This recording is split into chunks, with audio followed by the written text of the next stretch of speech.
პლატფორმა გამოხატავს თავის შეშფოთებას, ეს სიტყვა აუცილებელი არის ამ შემთხვევაში, როცა ეხება იმ რეტორიკას, რაც გამოყენებული არის ქართული ოცნების მიერ, ჩვენ პარტნიორების მიმართ და პირველ რიგში გერმანიის მიმართ და დღეს მოვისმინეთ ძალიან მკაცრი რეაქცია ახალი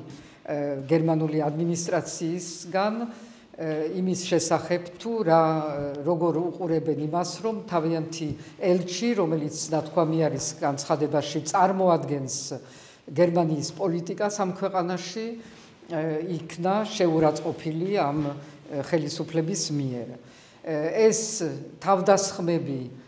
გერმანიაზე უშუალოდ როგორც ქვეყანა და მის წარმომადგენელზე აქა, როგორც თავდასხმები ევროკავშირის ელჩზე და სხვა თავდასხმები არის სრულიად მიუღებელი, რამე თუ ეს კიდევ უფრო აღმავებს ჩვენ იზოლაციას, რომელიც როგორც ჩანს არის მიზანი ამ ხელისუფლების. მეორე თემა, რომელიც არ დამთავრებულა, თუმცა ცხადი არის ქართული ოცნების მიზანი არის, რომ ეს თემა გაქრეს, ჩაქრეს, არის ფარცხალაძეს თემა, რომელიც იყო და იდგა 9 მაისს პუტინის გვერდში, მაგრამ მხოლოდ ეს არ არის, ეს იყო საქართველოს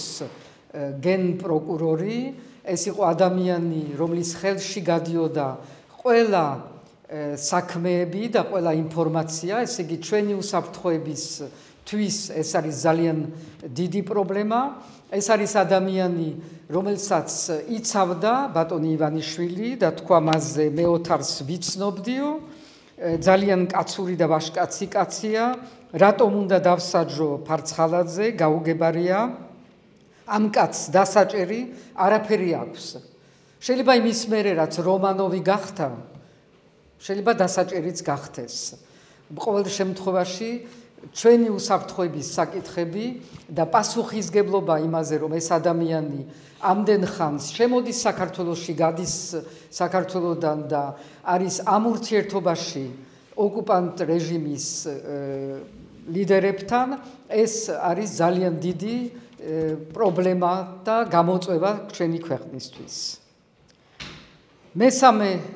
საკითხი ეხება ჩვენ დიპლომატიურ სამსახურს. სამარცხვინო სხდომა პარლამენტში და გამოსვლები დიპლომატიური სამსახურის ზოგი მეთაურებისგან, რომელმაც არადგინეს ის ახალი კანონი, რომელიც რეალურად აწესებს ქართული ოცნების ტოტალურ კონტროლს დიპლომატებზე, ჩვენ ელჩებზე საზღვარგარეთ, კერძოდ იმათმა თუ გადაუხვიეს ჩვენ საგარეო კურსს შეუძლიათ ნებისმიერ დროს როტაციის მიუხედავად მოხსნან, ალბათ საჭირო არის რომ ყველა მოხსნან დღეს, რამე თუ ყველას გადახვეული აქვს იმ კურსისთვის, რომელიც არის ასახული ჩვენ კონსტიტუციაში, ეს კონსტიტუცია ჯერ შეცვლილი არ არის და ყველა იქცება არაკონსტიტუციურად, ვინც მიყვება საგარეოს და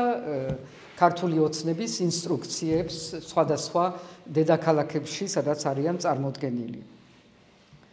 და მეოთხე და არადა ყველაზე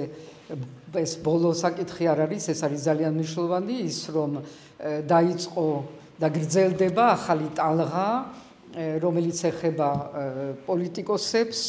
იმის მერე რაც შეიქმნა ამისთვის ეს საინვესტიგაციო კომისია, არავინ არ დაიჯეროს, რომ ეს შეიქმნა იმისთვის, რომ რაღაც სიმართლე, რომელიც 12 წლის თუ მეტის განმავლობაში არ იქნა დადგენილი, რომ ეხლა ეს დადგინდეს, არა ეს შეიქმნა იმისთვის, რომ დაიბარონ პოლიტიკოსები, რომ ის პოლიტიკოსები არ მივიდნენ, რაც გასაგები არის, რატომ არ უნდა მივიდნენ, იმიტომ რომ არალეგიტიმური არის არც პარლამენტიც და მაშასადამე კომისია და მერე მიეცეთ საშუალება, რომ დააჯარიმონ თუ დაიჭირონ და დაიწყო ეს ტალღა და მიმდინარეობს და ეს არის ერთ-ერთი ახალი რეპრესიების ფორმა.